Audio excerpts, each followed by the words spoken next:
Nah, apa kabar sis? Baik, Baik ya. Nah, baik. saya pernah dengar nih ya, kalau si Sera ini kan pernah mengalami tantangan kesehatan ya. Apa ya, waktu itu kista ya, kista tiroid ya. Ya, Kista tiroid di leher. Setahu ya, saya sih kista itu biasanya di daerah reproduksi, ternyata itu bisa di mana-mana ya. iya. Bisa di mana-mana. Oke, nah si Sera bisa cerita ya, apa aja sih yang dialamin waktu ngalamin tantangan ini itu. Oke, Ya, silakan oke. sis. Oke, thank you buat waktunya. Halo Bapak, Ibu, brother, sister semua, dimanapun, maupun yang ada di Zoom atau di YouTube. Thank you, saya dikasih kesempatan sama Ibu Retno untuk boleh testimoni ya, karena produk-produk yang baru saja Ibu Retno sharingkan itu sangat bagus karena berguna sekali buat saya gitu ya.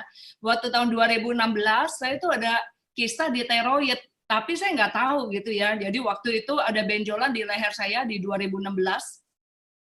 Karena benjolannya nggak jadi besar, jadi saya anggap sepele gitu ya. Saya anggap pikir, udahlah nggak kenapa-napa. Tapi pas waktu 2018, kok saya lihat udah mulai ada jendul gini ya, di sini kok kelihatan ya. Akhirnya saya bilang sama suami saya, udah deh ya kita ke dokter aja ya, periksa ya gitu ya. Pas diperiksa, dokternya saranin gini, Bu, gampang Bu, Ibu makan aja ganggang laut, katanya gitu kan ya.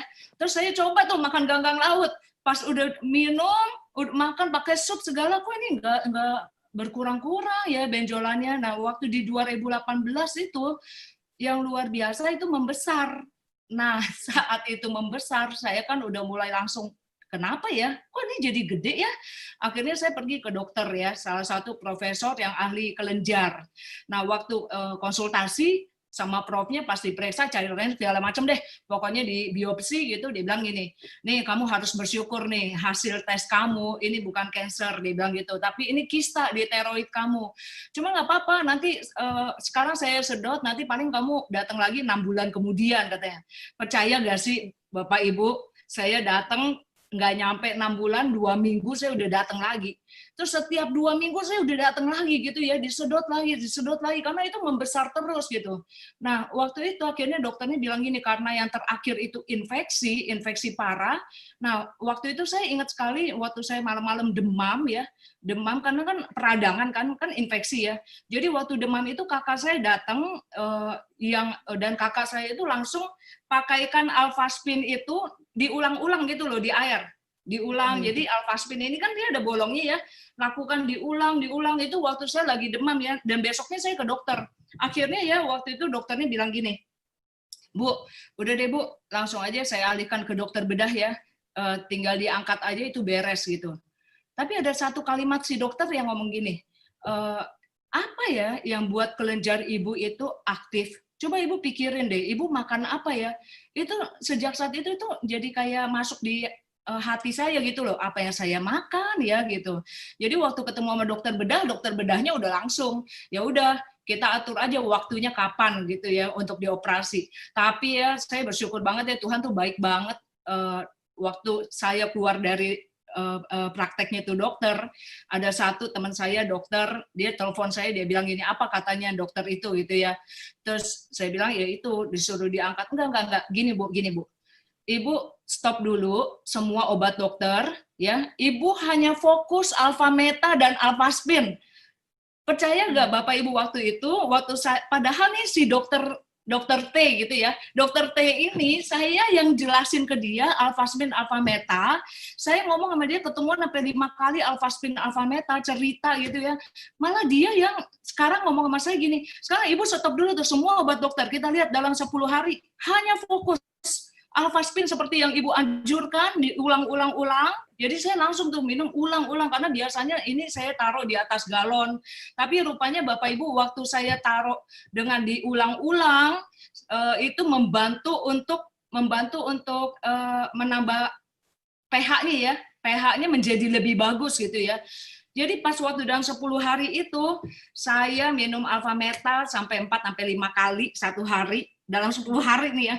Terus udah gitu saya minum semua, setiap kali minum saya minumnya air alfaspin yang diulang-ulang tadi. Dan percaya gak sih, saya waktu datang ke dokter itu, benjolan saya hilang. Benjolan saya Mmm. hilang total dan itu tanpa operasi dan yang luar biasanya gini, saya ingat gini, waktu si profnya bilang, Bu, coba perhatiin Ibu makannya apa? Ada sesuatu nggak yang Ibu makan?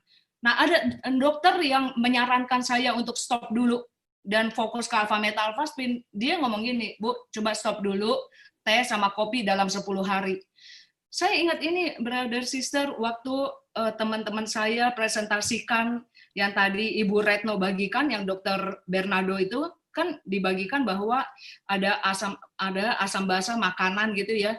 Dan saya lihat, oh iya ya, jangan-jangan tubuh saya terlalu asam ya. Alhasil waktu saya stop dulu ya, sampai tubuh saya asam basanya dinormalkan melalui alphaspin dan sel saya dibenarkan melalui alpha meta, itu amazing banget.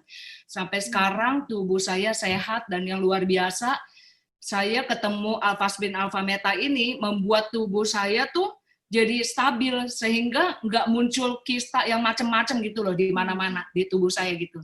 Gitu Mbak Mmm. Retno.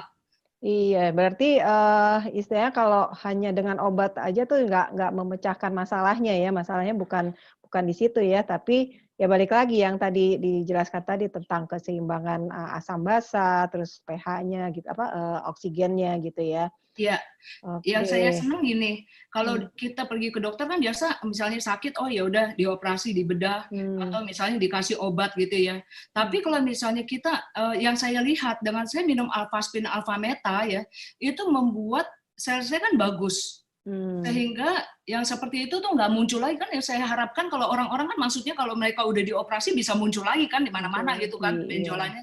Tapi kan kalau Mhm. misalnya tubuh saya sehat, sel saya bagus, pH saya Mhm. balance, itu membuat tidak terjadi macam-macam lagi gitu loh di dalam tubuh. Itu Mmm. yang amazing. Iya, iya menariknya kan, kebanyakan kalau, disuruh operasi, diangkat gitu ya benjolannya tuh seringkali tuh tumbuh lagi, jadi intinya tuh nggak memecahkan masalahnya ya. Yes. Mhm. Oke, ini menarik banget nih pengalamannya, Bu Hera ya, pasti, teman-teman buat yang mengalami dan ternyata kan kalau kita bicara kista, kista itu sebenarnya tumor ya, tumor tapi, bisa Masih jinak. bisa jinak, bisa, Ya, kalau didiemin bisa ganas juga ya. iya, Mhm. benar sekali.